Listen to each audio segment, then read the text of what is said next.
everyone, Amanda here. So as I'm making my journals, as I said in my previous video, I'm going to share the process. So this video is going to share with you how I put together the first stage of the pages of a journal.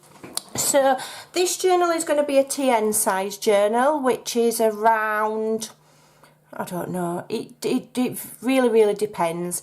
This one's going to be, I'm going to make mine at round about 4 1/4 by about 8 1/2 in length. So I'm going to cut these down, but first of all I'm just going to show you what I'm going to put in. So what do you put in? How do you fill a junk journal? Really easy. First of all, I will select some plain tea or coffee or ink dyed pages. Now for a TN style journal I put in at least 17 pages, okay, 17 sheets. Each sheet is equivalent to 4 pages, because when you fold a sheet in half, that becomes 1 page, 2 page, 3 page, 4 page. So that's how it works, okay? So I always say at least 17, 18 pages. And if I feel like I can add more, then I'll add more. So I'll get a selection of my coffee dyed papers or tea dyed or whatever. So I'm just going to take 5 for now, okay? I'm going to put the rest to one side. Then I have a selection of what I call digital prints. So then sometimes I'll do a lot of digital printing in my journals, lots of beautiful artwork from digital kit creators such as Artimaze, and well, Artimaze is the main one that I use, if I'm honest. I've recently purchased from Janie B, and there are some beautiful ones, My Porch Prints, beautiful ones all over Etsy. It's a case of going and finding one that you like and that you're happy with the quality with. They can be hit and miss, and I would never recommend any that I didn't think were lovely. So I've got quite a collection of Artimaze digital kits now. So either I will pick the theme and print the whole entire kit out and use lots of heavy digital images in my kit, or I'll have a lot of plain pages and then use what's called an add-on kit to decorate. So the journal that I'm going to be doing first of all is the Butterfly Blue, I think it's called. I can never remember the name of the kit, so I'll leave it in the link below. And I have purchased only the journal add-on kit. I haven't purchased the full one. So then that will push me to make more inventive ways of decorating my pages. Okay, so because I've purchased previous kits from Andrea, I can go through them and print out backgrounds. And then on the back, print out another one, and this one's lined. So I'll have a couple of those in. And then I have a collection of ledger papers. Okay, these are ones that I've had gifted, whatever. Now, as far as I'm concerned, these aren't under copyright. I will photocopy these and I will print them out as well. Okay, and it's just ledger paper. Alright, you can find free ones on Pinterest as well. Lots and lots of free printable backgrounds like this. Note paper, use A4 note paper. Yeah, it's fine. So then I will print some out as well, and I'll print them on both sides. This one is just another kind of ledger that I've printed out on both sides. And I'll have several of those. And I will duplicate them, it's fine. And then here we've got another digital background with lines on, so I've printed a couple of those out. And then I have a selection then of larger, what I call large ephemera. Now these are predominantly from the Old Design Shop. You know, different kinds of paper as well. This is, I don't know where this has come from. And then sometimes I'll put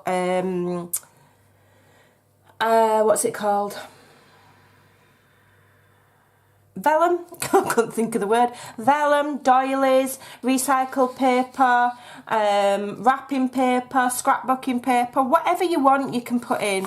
And then sometimes I have these, what I call large ephemera. Like I said, these are from the Old Design Shop. I'll leave a link to that lady's Etsy shop in the description box below, and this is specifically one kit that I bought, and it has all the major components that I will ever need. I probably won't ever need to purchase anything like this again, so it was well worth the money.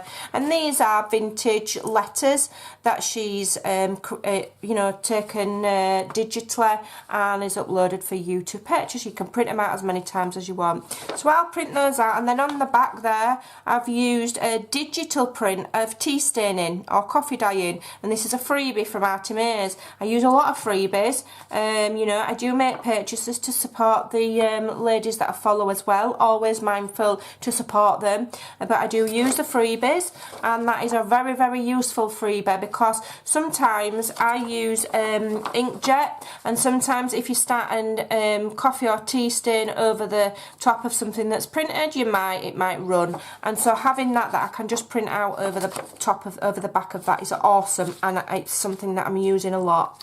So then this is like a receipt. Now you can use these and either fold them up and put them in pockets, or I will actually use these as like a page, because you can write on there and you can write on the back. Okay, and then here's some more, and again I've used the coffee dye print that's free in the Artemis Facebook group.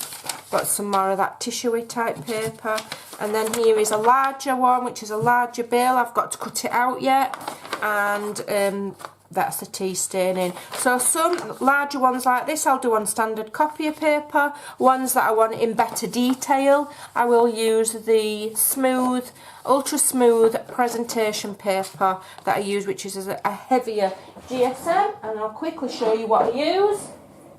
I use this one. It's called Navigator, and it's 120 GSM, and that's what I use for all of my digital printing to get nice, crisp, clear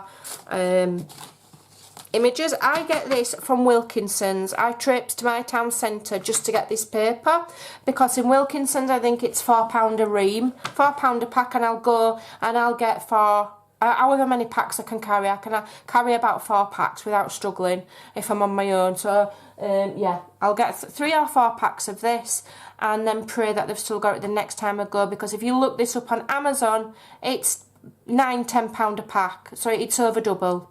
So there you go, Wilkinson's in the UK. But it's basically, it's a presentation paper specifically for colour documents, and it's ultra smooth so that you're getting a really good image, because if you don't use one that's a good quality, then it will soak up too much ink. If you use just normal copier paper, it will soak up too much ink into the paper and you won't get a vibrant, crisp image. This is ultra smooth, so the ink goes on but it's not absorbed into the paper the same, so it stays crisp and the colours stay great.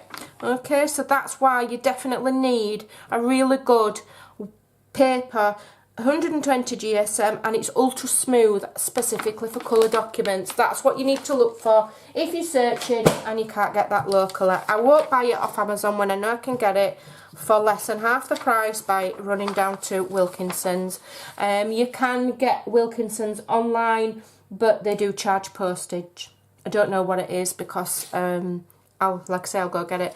And here's another letter, which I've printed out. Again, Old Design Shop. I think this is a freebie from her blog, the Old Design Shop. Printed that out on standard copier paper, and I will fold that in half and I will use that as a page. Okay, I'm going to cut them all to size. So I'm going to cut all of these to my required size for my next journal, and when I'm ready, what I'm going to do is I'm just going to cut them all to size, however many pages I want, and then I'm going to do a hidden sewing in this one. So what I'm going to do is I'm going to sew my pages. When I've cut them all down, I'm going to sew them to a wide strip of card, which I will then hide between the layers of whatever cover I'm doing. Alright, so I'll come back and I'll show you that process when I've cut them and I'm ready. Hope that helps. Any questions, just ask. I'm always around. Thank you. Bye.